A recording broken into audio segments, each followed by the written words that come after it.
Halo sahabat biologi, jadi pada kesempatan kali ini kita akan membahas tentang sel punca atau stem cell. Jadi perlu teman-teman tahu bahwa stem cell adalah sel yang memiliki potensi untuk berkembang menjadi berbagai sel-sel pembentuk jaringan, di mana stem cell ini berfungsi untuk memperbaiki dan mengganti sel-sel tubuh yang telah rusak.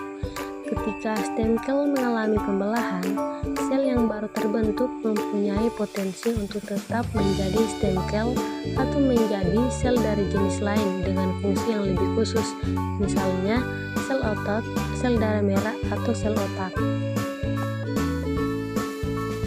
Selanjutnya kita masuk di karakteristik dari stem cell atau sel punca, di mana sel punca ini memiliki dua karakteristik. Yang pertama, kemampuan untuk berkembang atau berdiferensiasi menjadi sel lain, misalnya menjadi sel saraf, sel otot jantung, sel pankreas, dan sebagainya.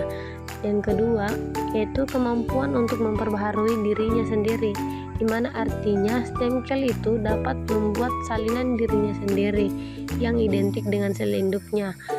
Kemampuan ini tidak dimiliki sel-sel tubuh lainnya. Kemudian kita masuk lagi di klasifikasi dari stem cell atau sel punca. Jadi yang pertama itu ada sel punca totipotent, di mana sel punca yang dapat berdiferensiasi menjadi berbagai jenis sel, seperti sel embrionik awal, di mana mampu membentuk berbagai jenis sel, mampu membentuk sel-sel yang menyusun plasenta dan tali pusat, dan yang terakhir mampu membentuk satu individu yang utuh, contohnya seperti zigot dan spora. Selanjutnya ada sel punca pluripotent, yaitu sel punca yang dapat berdiferensiasi menjadi 3 lapisan germinal seperti ektoderm, mesoderm, dan endoderm. Tetapi lapisan ini tidak dapat menjadi jaringan ekstraembrionik atau plasenta dan tali pusat, dan tidak dapat berkembang menjadi satu fetus yang utuh. Dan sel ini juga mengandung sel punca embrionik atau embryonic stem cell. Selanjutnya klasifikasi sel punca yang ketiga, yaitu ada sel punca multipotent atau sel punca yang berdiferensiasi menjadi banyak jenis sel, contohnya hematopoietic stem cell atau terdapat pada sumsum tulang, di mana berdiferensiasi menjadi berbagai jenis sel yang terdapat dalam darah seperti eritrosit, leukosit, dan trombosit. Dan neural stem cell atau sel saraf dan sel glia.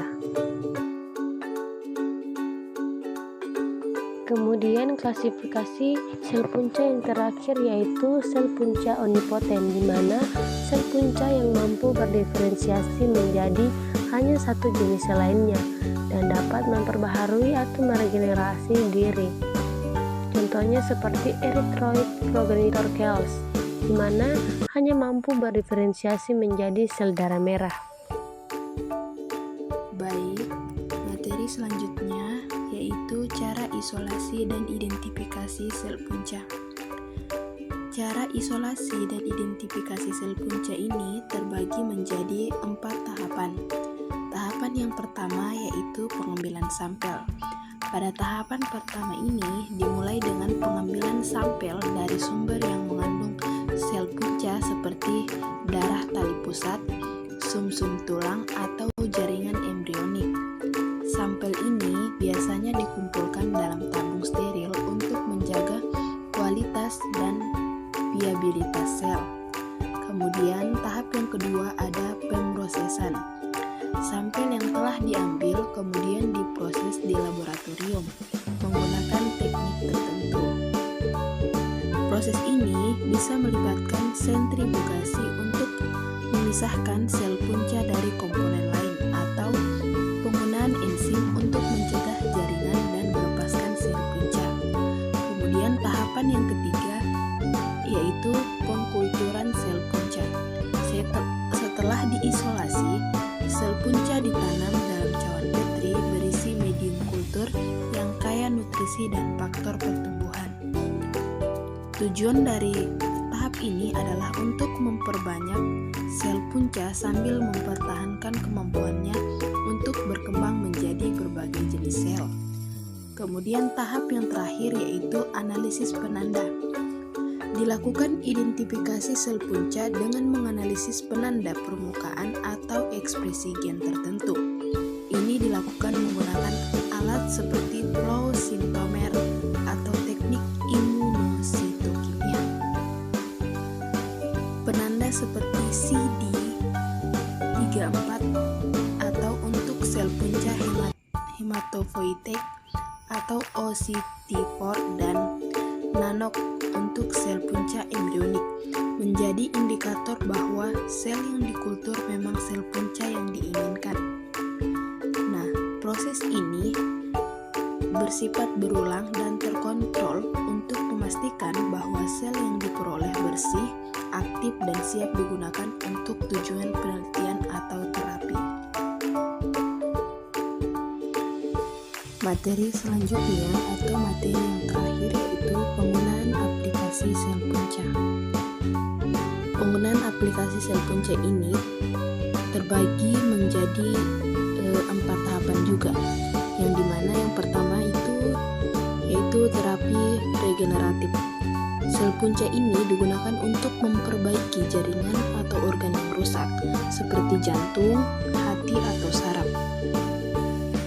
Dengan kemampuannya berdiferensiasi menjadi berbagai jenis sel, sel punca bisa menggantikan sel-sel yang telah rusak akibat penyakit atau cedera. Proses yang kedua yaitu transplantasi sel punca. Transplantasi sel punca ini adalah aplikasi yang umum digunakan dalam pengobatan kanker darah seperti leukemia. Sel punca hematopoietik dari sumsum tulang atau darah tali pusat ditransplantasikan untuk membentuk sistem darah baru pada pasien setelah kemoterapi. Kemudian tahapan yang ketiga yaitu pengembangan obat,